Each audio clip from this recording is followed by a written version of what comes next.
에스라 2장 59절부터 70절 말씀 보겠습니다.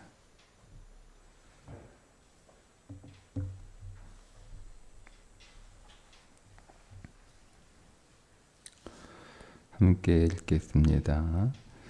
델멜라와 델하르사와 구룹과 앗단과 임멜에서 올라온 자가 있으나 그들의 조상의 가문과 선조가 이스라엘에 속하였는지 밝힐 수 없었더라. 그들은 들라야 자손과 도비야 자손과 느고다 자손이라. 모두 652명이요 제사장 중에서 하바야 자손과 학고스 자손과 바르실레 자손이니, 바르실레는 길르앗 사람 바르실레의 딸 중에 한 사람을 아내로 삼고 바르실레의 이름을 따른 자라. 이 사람들은 계보 중에서 자기의 이름을 찾아도 얻지 못하므로 그들을 부정하게 여겨 제사장의 직분을 행하지 못하게 하고, 방백이 그들에게 명령하여 우림과 둠빔을 가진 제사장이 일어나기 전에는 지성물을 먹지 말라 하였느니라.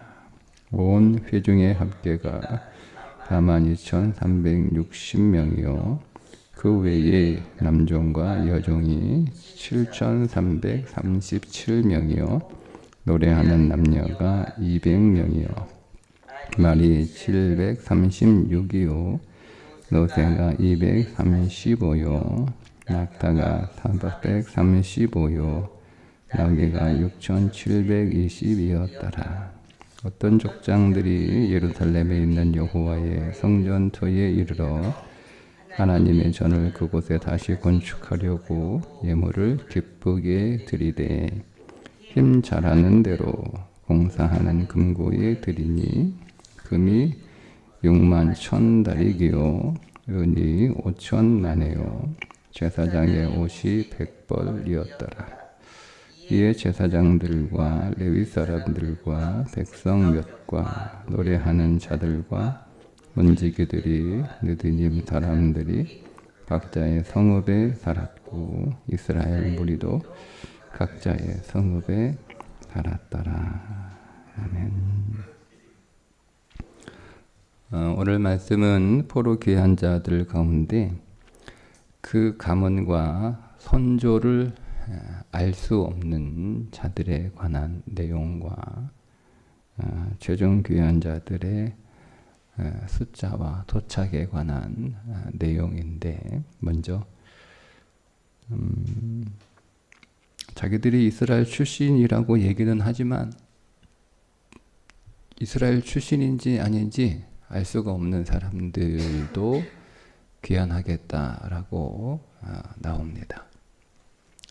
그러니까 일반 사람들 가운데 자신들의 조상을 알 수 없는 사람들도 있었고, 우리가 제사장 후손들인데 이렇게 하는 사람도 있었는데, 역시 자기들이 제사장의 후손들이라고 하는 사람들의 기록을 찾아올 수가 없어요. 그러니까 그 기록을 샅샅이 뒤졌는데, 그냥 적당히 찾은 게 아니고요. 오늘 그 나오는 구절들의 문맥의 의미는 아주 샅샅이 철저하게, 그러니까 70년 동안 그 기록이 계속 되고 있었고, 그 기록이 남아 있었고, 그래서 누구 집 후손인지 이게 다 기록이 됐는데, 그 가운데 어떤 사람들은 그거를 찾을 수가 없었다는 거예요. 그런데 그렇다고 해서 우리가 당신이 우리와 같은 이스라엘 족속인지 아니면 우리와 가고 싶어서 그렇게 말하는 건지 확인이 안 된다. 그러니까 들어오지 못한다. 이렇게 한 게 아니라 일단 받아들였습니다. 그런데 제사장들은 받아들이기는 했는데 확인이 안 되니까 확인이 될 때까지 제사장 일의 수행도 할 수 없었고 성전에서 제공되는 제사장들을 위한 음식도 먹을 수 없었어요. 그러니까 선이 분명한 거예요. 선이 분명한 거예요. 그러니까 우리는 무조건 받아들여야 된다라고 하는, 그게 사랑이다라고 하는 생각을 가지고 있는데요. 사랑과 사역은 다른 거예요. 정확하게 구분하셔야 돼요. 네.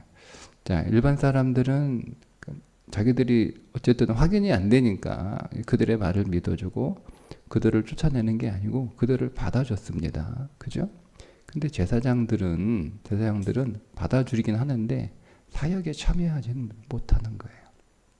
그렇다고 해서 이 사람들이 뭐 제사장들을 미워했냐, 제사장들을 뭐 싫어했냐, 그건 아니잖아요.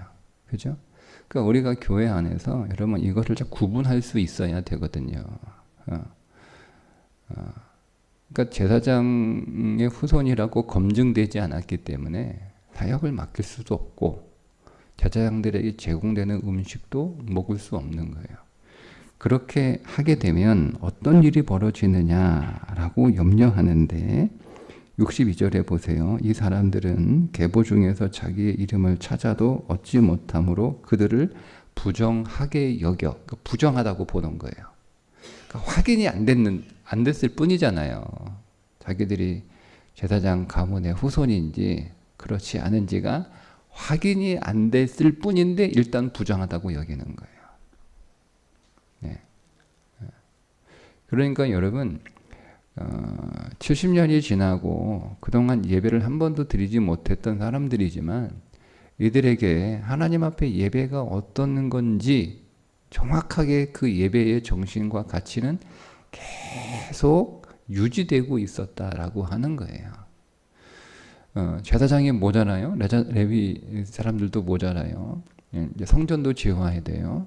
모자라니까 제사장이라고 그러는데 제사장이 아닌데 뭐 제사장이라고 얘기하지는 않을 거 아니냐. 그러니까 다 받아주자 이런 게 없었어요.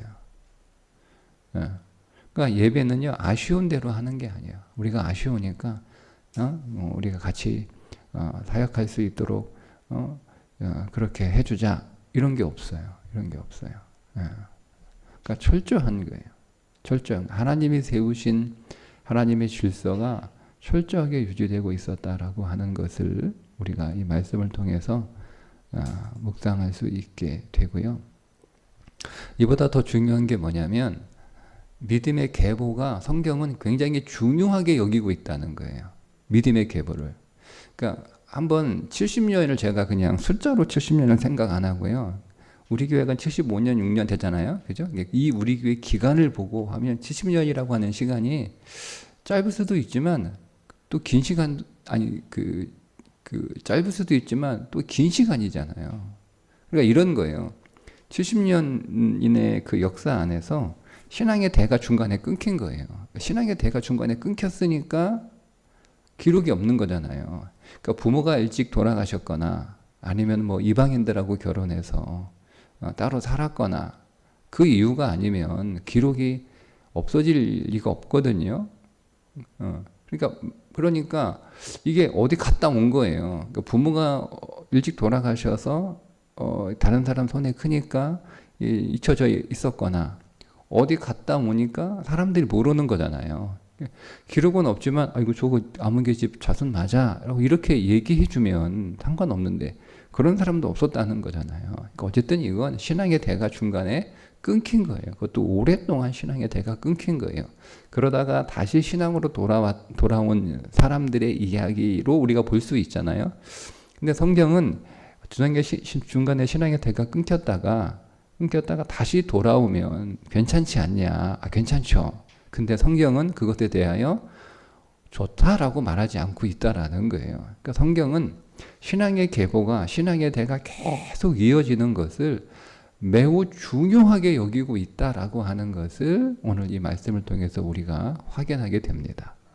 그러니까 우리의 신앙을 계승해서 오늘 우리가 우리의 신앙생활을 하고 있기도 하고 또 이제 오늘 우리의 신앙을 우리의 자녀들에게 또 그 후손들에게 그 신앙을 물려주는 일은 오늘 이 말씀에 의하면 매우 중요한 일이다라고 하는 거예요. 그러니까 우리의 신앙의 대가 끊기지 않고 계속 그 신앙을 이어가는 게 굉장히 중요하고, 제사장들의 예를 들자면 사역도 나만 사역하는 게 아니고 그 사역도 내 대를 이어서 계속 이어나가는 것도 중요하다는 거예요. 중요하다는 거예요. 내가 사역을 쭉 이렇게 하다가 내 아들이나 사역을 이제 끊겼어요. 믿음은 계속되고 있지만, 그러다가 다시 아무 때고 사역하면 되지. 성경은 그렇지 않다는 거예요. 그러니까 우리 개인으로 보면 내가 사역을 쭉 하다가 중간에 내가 사역을 끊었어, 안 했어. 한동안 사역을 안 해요. 그러다가 와서 다시 사역하겠다 그러면 얼씨구나하고 받아주는 게 아니라는 거예요. 검증하는 거예요. 그동안 뭐 하고 왔는지, 왜 사역을 안 했는지, 왜 사역을 중간에 끊었는지, 그동안 어떤 신앙생활을 했는지, 이거를 검증하라는 거예요. 성경은. 그래서 검증이 돼서, 검증되지 않으면 일단 부정한 자로 여기는 거예요. 오늘 이 말씀으로 보면, 그러니까 우리는 뭔 교회에 일할 사람이 없으니까 일하겠다 하면 무조건 덥석 받아주는 거, 이거는 옳지 않다라는 거죠. 틀렸다라고 옳지 않다라고 그렇게 말하기 어렵더라도 그것은 사실은 너무 신중하지 못한 결정이다라는 거예요. 그러니까 교회에서 사역하고 일하는 사람들은요, 신중하게 그들의 신앙과 영성을 검증해야 된다라고 하는 거예요. 누구나가 다 인정할 수 있을 정도로. 원래 기독교 신앙은 지금과 같지 않았다고 제가 몇 번 말씀을 드린 적이 있는데, 교회에 편입되기 위해서 3년의 시간을 거쳐요. 교회에 편입되기 위해서, 그러니까 교회에 등록하기 위해서 3년. 근데 초기 기독교는요, 박해를 받는, 250년 가까이 박해를 받는 시대였잖아요. 그러니까 그 박해를 받는 시대에 교회에 오겠다는 것 자체가 사실 대단한 건데 뭐 검증할 게 있냐라고 말할 수 있는 시대적 상황이었단 말이에요. 그럼에도 불구하고 아무나 받지 않았어요. 초대교회는요, 숫자와 규모가 목적이 아니었어요. 오히려 더 숫자와 규모가 더 아쉬운 시대였을 거 아니에요. 박해를 받는 상황이었고 믿는 사람들 배교하고 떠나는 시대였거든요. 배교자들이 굉장히 많이 나와요. 배교자들이 이미 기록에 다 나와요. 그 배교자들을 어떻게 처리해야 되는지의 기록에 남아요. 그러니까 이런 기록들이 나온 거예요. 예를 들면 배교를 했어요. 그리고 나서 다시 들어오겠다라고 하는 사람들이 생긴 거예요. 그러면 이제 250년 지나고 이게 교회가 조금 이렇게 박해가 끝나거나 박해가 좀 이렇게 중간에 박해가 좀 약해지고 평안해지는 시대가 됐을 때 사람들이 슬슬 들어온단 말이에요. 그 가운데 교회 안에 저 사람들을 받아줘야 된다, 받아주면 안 된다라고 하는 싸움이 일어나요. 그래서 교회가 갈라져요. 그 정도로 굉장히 이걸 중요하게 생각했던 것이 원래 기독교의 뿌리예요. 그러니까 그런 뿌리를 가지고 있단 말이에요. 그래서 교회에 오겠다는 사람도 철저하게 3년 동안 검증을 해요. 2년 동안 철저하게 교육을 시키고 1년 동안 다 물어보는 거예요. 다 조사를 다 해요. 동네에 가가지고 이 사람이 사는 동네 사람들한테 다 물어보는 거야. 이 사람이 어떤 사람이냐. 이 사람이 지금 2년째 우리 교회 나와서 매일 성경 공부하고 훈련받고 있는데 지난 2년 동안 이 사람이 좀 달라졌냐, 변했냐, 이거 다 물어본다니까요. 식구들에게 물어보고, 친구들에게 물어보고, 동네 사람들에게 물어보고, 직장에 가서 물어보고, 다 물어봐요. 다 물어봐서 진짜 구원받은 사람 맞네 라고 확인이 되면 그제서야 등록을 시켜요. 그제서야 세례를 준단 말이에요. 이게 원래 기독교의 뿌리예요. 그래야 교회가 건강해지는 거예요.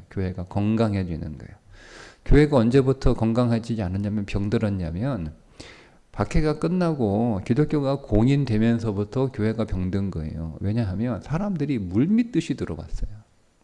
황제의 종교였거든요. 황제가 공인시킨 거 아니에요.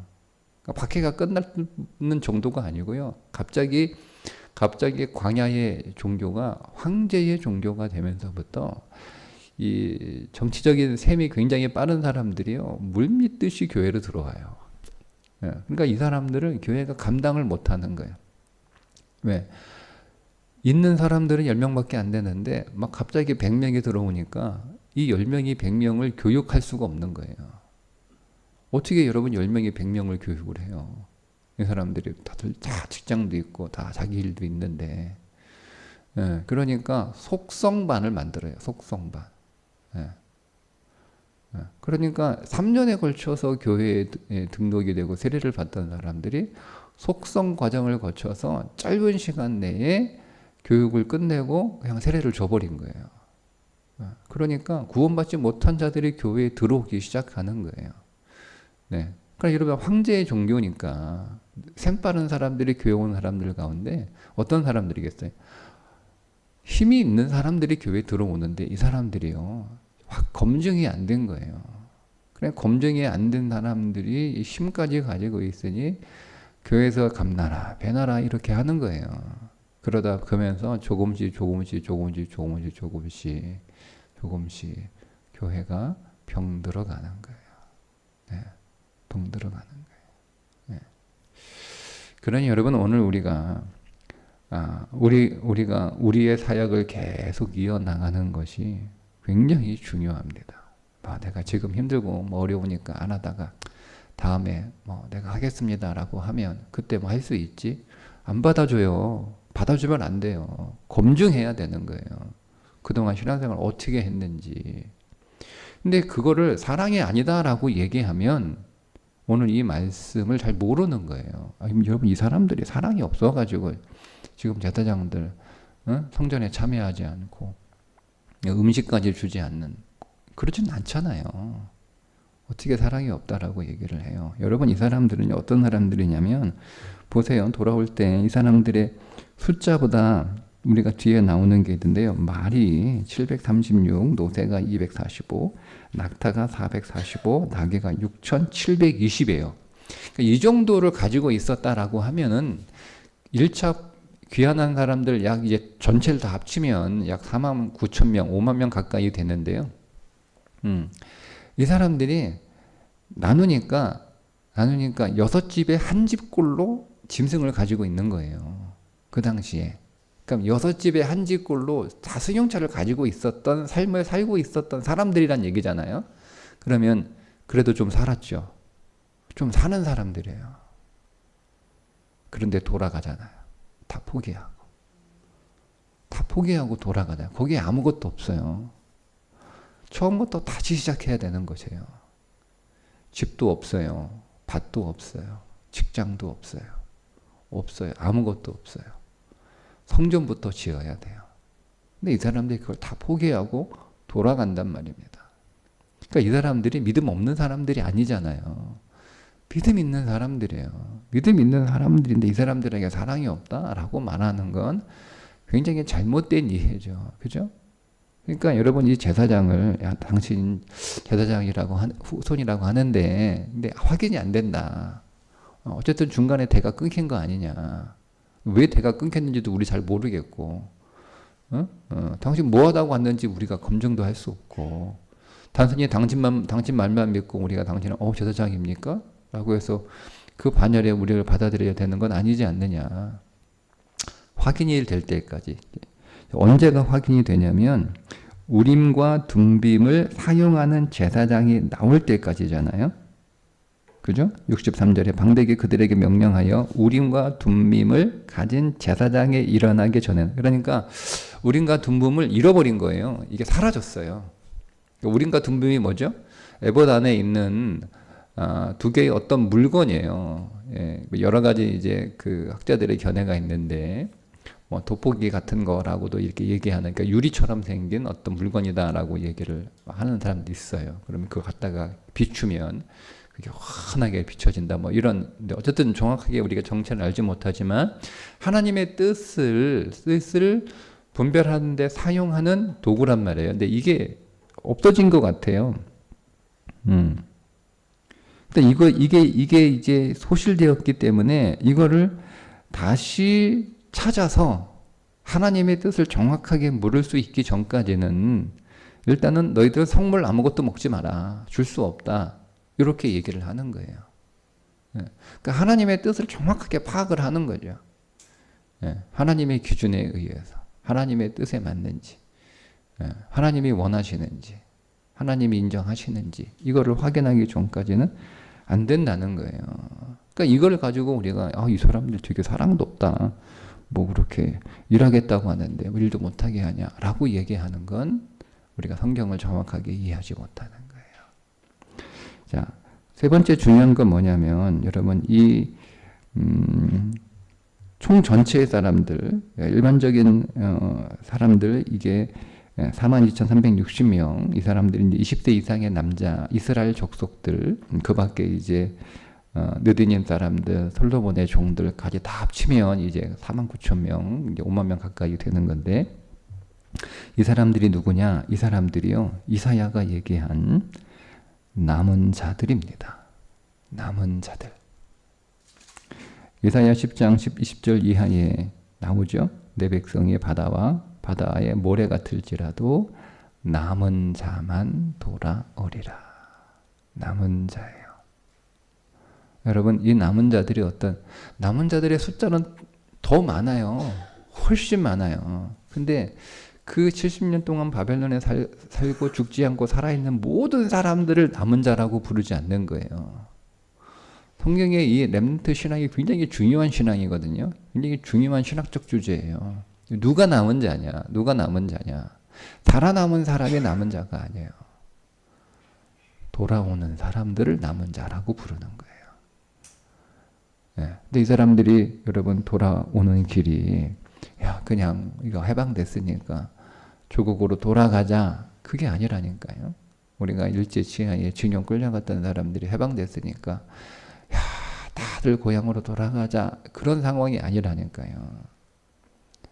이 사람들은 징용에 끌려간 사람들이 아니에요. 거기에서 자기의 재능과 자기의 직업을 가지고 70년 동안 잘 살았던 삶이에요. 삶의 모든 기반들이 이미 다 갖추어진 사람들이에요. 애들도 거기에 있는 학교 다니고. 한 10년, 20년 미국으로 유학 갔던 목회자들이요. 돌아오지 못하는 이유가, 첫 번째 이유가 자녀들이에요. 거기서 태어났거나 어릴 때부터 거기서 공부해서 거기서 학교 다니고 있는 아이들. 그 아이들이 한국에 오면 적응을 못하니까 못 돌아온다고요. 그래서 돌아오지 않거나 애들을 두고 부모만 돌아와요. 근데 이 시대는 그게 아니었단 말이에요.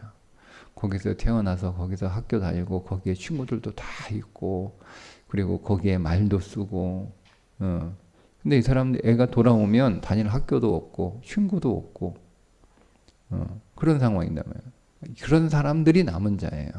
남은 자는 믿음을 위해서 모든 것들을 다 포기하고 오직 하나님 나라를 선택하며 그 나라를 위해 사는 자들이 남은 자예요. 남은 자예요. 성경은 우리들에게 그 남은 자의 신앙을 갖기를 원하세요. 오늘 우리가 이 땅을 살아갈 때 여러분 남은 자로 살아야 되는 거예요. 남은 자로. 그리고 하나님이 그 남은 자들에게 하나님 나라의 영광과 하나님 나라의 복을 그들에게 부어 주십니다. 오늘도 저와 여러분이 오늘 우리 이 땅에서 신앙생활을 살아가는 것이 쉽지 않습니다. 쉬우면 또 안 되는 거죠. 쉬울 리도 없고 쉬워서도 안 되고 어렵습니다.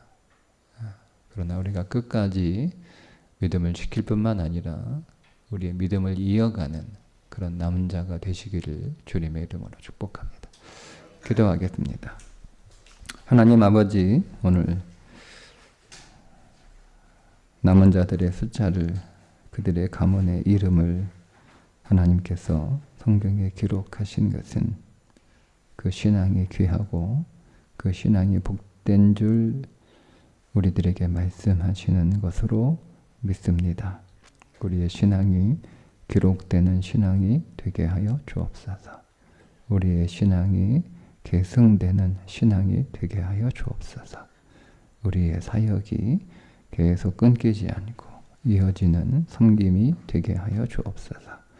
예수님의 이름으로 기도합니다. 아멘.